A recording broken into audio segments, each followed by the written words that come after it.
What do you call this board? This is the double bubble. This is the Searat. This is made by this guy. All right, so let's get a closer look at the double bubble.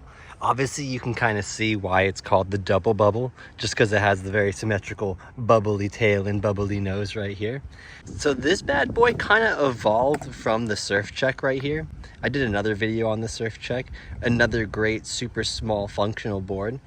So we started doing a little bit more street tricks with this cruiser board. So the double bubble was kind of evolved just because it has, you know, a bigger nose. You know, essentially it's like the same exact tail actually, as you can see. It's just like a nice big round tail, but just doing it on both sides, just giving you that like nose ability. And it's kind of like a popsicle. It's kind of like a football popsicle or something. I don't even know, but it literally is amazing.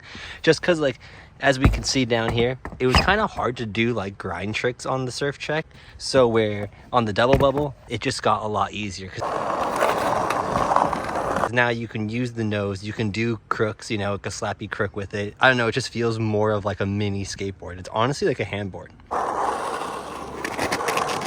All right, well, before we get under the hood, I just kind of want to go over how like big this thing is. So like at the middle, it's a 7-inch. At the actual like trucks, yeah, it's all the way down to about like 6 inches over the trucks, which is pretty funny. It's so mini, it's amazing. I actually don't know how long this thing is. Okay, so the length of this thing is like 28.5 inches. So it makes sense why it's so like fun to flip around and everything. But those are just kind of some quick specs of the board. Nose and tail are how big? I'm trying to like do this without it moving right here. It's like a 5-inch nose and tail. So yeah, that's kind of just like the top deck. So now let's get under the hood. So you're probably wondering what size trucks even fit something this small. These are the independent 109s. And the 109s are actually like great turning trucks. Like they're in general, like they're a great little independent. I love them. But we ended up throwing on the inverted kingpins. These are like the base plates that Indy makes. So I just put the 109 axle on top of it. Just because like when you're actually starting to do grind tricks on this thing, the kingpin does actually kind of get in the way. So by doing that, kind of makes a big difference. Look, there's even some crook marks in there. That thing's actually getting pretty crooky. I love it. So that makes a pretty big difference. And so the tires on here are the Boardycakes 45 millimeter by, I think it's 97A. I don't think it's 95. I think it's 97A. But so they're like small and soft. I think I have just like normal Bones Reds in there and I just pop the shields off. But they're kind of a great happy medium with this board, I feel. They're small enough so you get a lot of like actual truck space to grind. And since they're soft, it's kind of nice. It's like happy medium of a cruiser, you know? So it works out good with this board. Working our way down, we have the Santa Cruz like slim rails. I don't know, they're just super hard and plasticky. Obviously this board gets a lot of board slides, as you can tell.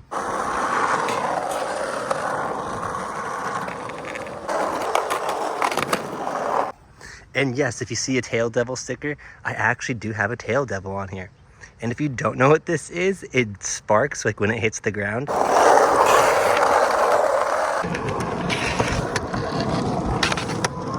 I mean, just a nice feature. I mean, it's really a crowd pleaser. That's all I have to say.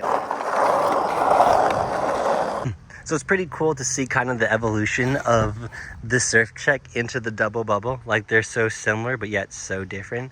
And don't get me wrong, you can throw some softer wheels on this thing and you'd have a great time. Like if you were to put these cruiser wheels on here, that'd be a real great time, honestly. But you can kind of see, I swear that you can, like the kingpin kind of sticks out on these a little bit. They're actually tucked in better or more than I thought, but I think it was like the Feeble Grinds and Hurricanes because like that one's actually pretty scratched up on top. So something was biting on there. But yeah, that's the double bubble right here. But yeah, definitely one of my favorite boards in my collection. It's like always in the car and always ready to be slapped up. One day I'm gonna hit axle on these, I swear. One of these days. I keep saying I will, but I need to really devote some sessions to it. But yeah, comment, let me know. Would you guys ride this thing?